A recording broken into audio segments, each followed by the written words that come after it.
Is it recorded? Yeah. All right. Yeah. Okay. All right. Good morning. Morning. It's Monday, Yeah. March 10th, 2025. Mm-hmm. We have the rest of 2025 and half of, well, 3/4 of 2026. 20 months, The 14, 15, 16 months, something like that. We got at least 18 months. 16 months. Yeah. Sounds like a lot, but it's I know. totally not right. It seems like it's horribly close. Yes, it is. That's Yeah. I can see shape either. I thought today that we should talk a little bit about our fitness journeys. I think that everybody has a relationship with health and fitness that is forged by all the other stuff going on in their lives or happens in their lives. Mm-hmm. And we alluded to this a little bit last time, but Kokoro is a deeply intense physical activity, but in a lot of ways, Kokoro is not really about physical stuff, right? It's about mental fortitude and being willing to confront the parts of you that you're able to kind of set aside, not do most of the time. You're so insightful. That is true. I'm going deep. Yeah. Yes. Wow. That hits you. It's true. Yes. And it's almost like the physical part is like an outlet for that. It's like a portal or a pathway to tap into that. Mm-hmm. And my own fitness journey, I think, in a lot of ways, kind of mirrors that. Like I've used fitness, exercise as like a healing tool through a lot of my life. And I don't know your fitness journey. For starting totally cold. I've never talked to Bernardo about his fitness journey. If he has never talked to me about mine either, I've not been able to discover today. I'm a very proud person, so it's very hard to me, but you've been very insightful, so I have no problem sharing it. Yeah, me too. In fact, I think probably some people are going to be surprised when they hear what we have to say. I might be surprised when I say it. All right. So, is that fair? Is that fair in terms of what Kokoro is? Would you add anything to mean something different to you? Yeah. I think that it would be very important for us to know that that's not the end of it, right? That's only going to be like massive, at least for me, mountain, physically, mentally, emotionally conquered. But I have to remember that's not going to be the end. But right now, it is the absolute biggest mountain I've tried to climb in that realm. So yeah, it's gonna squeeze everything out of parts, like you said, that I don't even know that I've never really explored. Or, yeah, so I feel like you say well. Yeah, all right. Here we go. You want to start or you want me to start? Let's start here. When you were a kid, were you like an athlete? Did you think of yourself as being an athlete or being athletic? No, I wouldn't say like athletic, like I'm like a star athlete. No, I was more like doing sports was always part of what my parents encouraged. So I did like soccer, basketball, recreationally, Mm-hmm. but tennis and I enjoy being physically active, but not to the level that I think is sort of required. So that's the whole ball game. Yeah. But in one way or another, I've always felt that being active has always been a part of my life, but it hasn't always been the priority. Yeah. Actually, that's really parallels for me. When I was a kid, I was definitely energetic, and I loved play sports, and I always wanted to get better and better, and that often led me to overdo it. So I found myself in high school definitely injured more than I would like. And so that really impeded my progress on some of the things that I really loved and wanted to do. When I was in high school, I really wanted to take shot put and discus as far as I could. And I ended up with some shoulder injuries. It was really, really disappointing to me.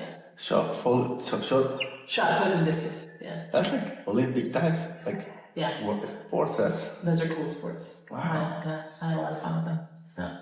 What other sports did you do? I also played soccer, and I love playing soccer. I was a soccer goalie. Goalie, okay. Great thing about being a soccer goalie is you get to see the whole field. You get to like really interpret the game as it's unfolding, which is very in line with my personality. Okay.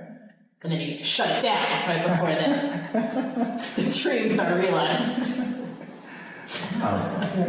Like soccer, that's awesome. All right, so now you went from sometimes being engaged in sports and athletics, or like sometimes important but not always a priority, and now you are at CrossFit and a pretty intense fitness class most days a week.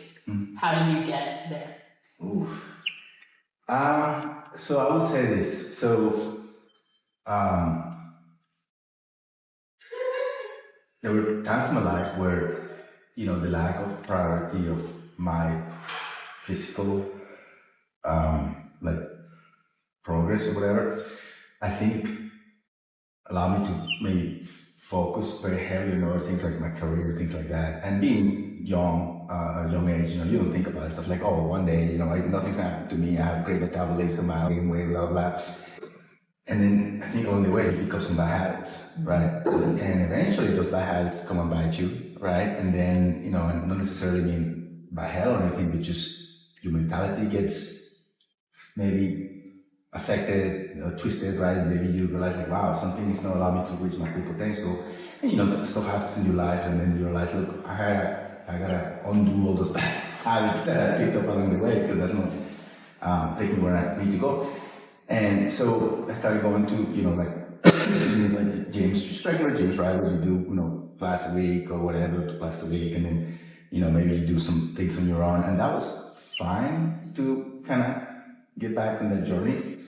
But there were two pivotal moments, right, that absolutely like completely changed everything. So I think the first one was I had a health scare years and years ago. Something with my heart. I ended up being hospitalized, and you have doctors tell you about the worst that could ever happen. That's not what time you get, and they're like, oh, you have to have something worse. If you like that, you're like, holy crap, what is this? So, and I wasn't. It's not that I was not physical active. I was already active. Like, oh my God, I'm not doing enough. Like, I can't think that just because I go somewhere and do something on my own, like I'm doing it right. Like, I need to really put some focus on this and be around people who know what they're doing. Like, and walk me through the journey and encourage me, because it's very easy when you're trying to do it your own to just, think it's a priority, but maybe do some time, there's no accountability. That's when I found CrossFit. Around the same time, my career was, very stressful. It's still very stressful, but I needed some tool to deal with that stress, to deal with that evolution of my mind as I'm exposed to new things professionally. And CrossFit just hit the nail on the head, right? I was like, oh my God, this is it. And I was hooked. I was absolutely hooked. This quiets my mind, it allows me to think, it quiets my mind about doubts and things like that, and allows me to, to start every day very positive. And the second thing real quick was, are we allowed to talk about our secret weapon? Yes. Okay, but I think maybe they'll do it. We'll edit it out if it has to be confidential. No, it's not confidential. It's top secret. It's not. We could be targeted by the new CIA. No. So, one time, right, I was already big to CrossFit or whatever. Secret weapon, course, right? Or secret weapon. And maybe we can have another one to explain why is that. At least to me, it was my secret weapon for English.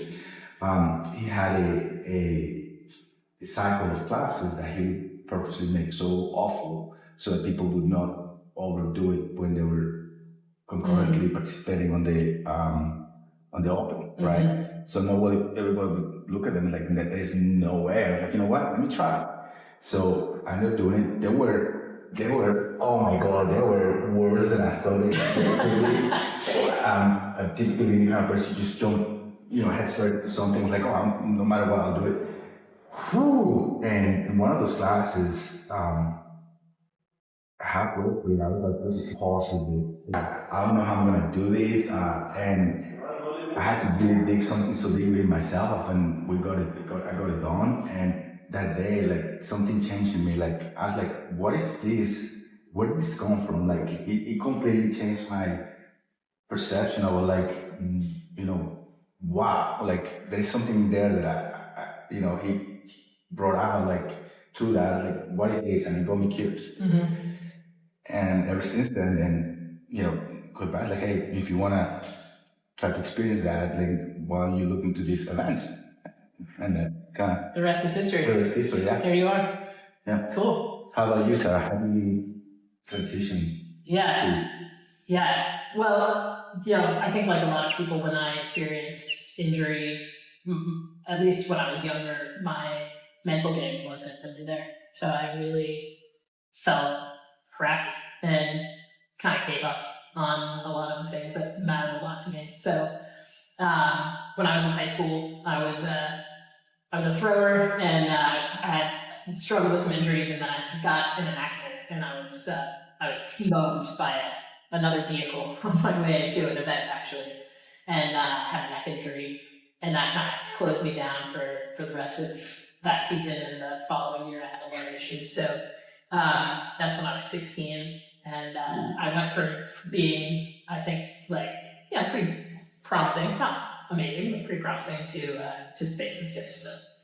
And that was a major bummer. I kind of gave up on running, throwing, resistance, all the stuff that I did, and went to college, did basically nothing. By the time I finished graduate school, when I was 25 years old, I weighed 232 pounds. I'm 5'7", not 7'5". And I realized, like, I had focused everything on just getting other stuff done, on finishing my PhD and trying to set up my career, and I felt horrible.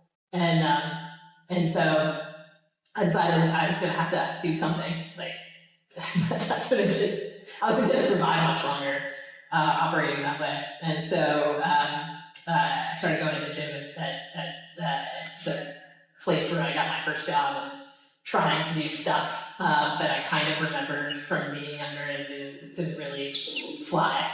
But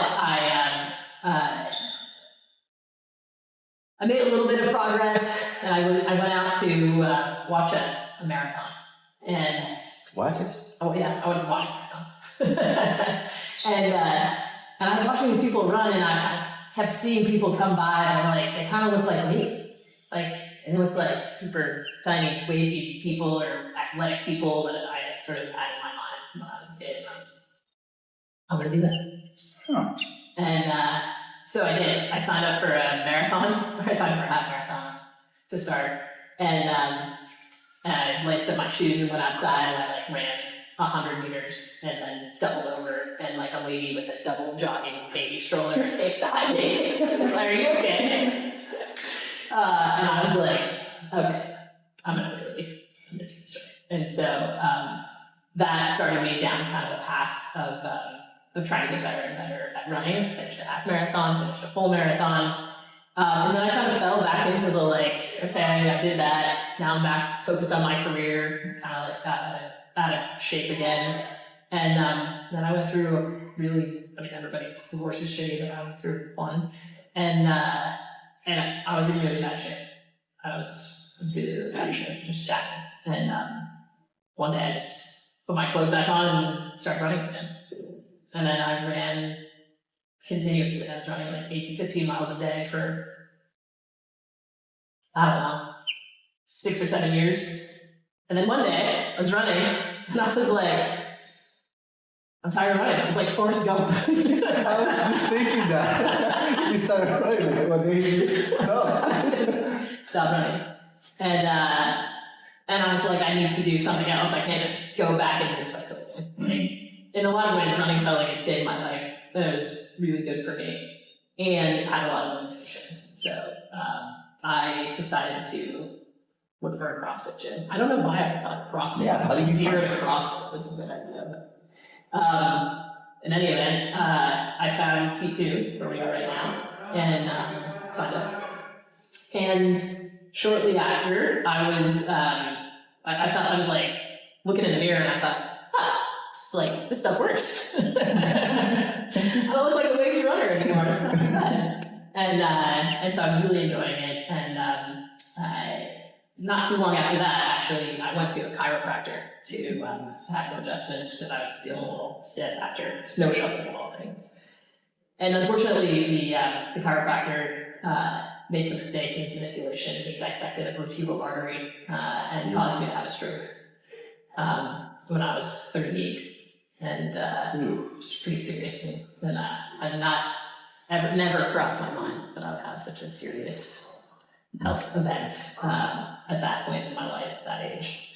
And the established medical community was sort of like, you might recover, you might not recover. I had a lot of nasty symptoms, lost feeling in my hands, lost the ability to feel the difference between hot and cold, couldn't swallow. That sucks.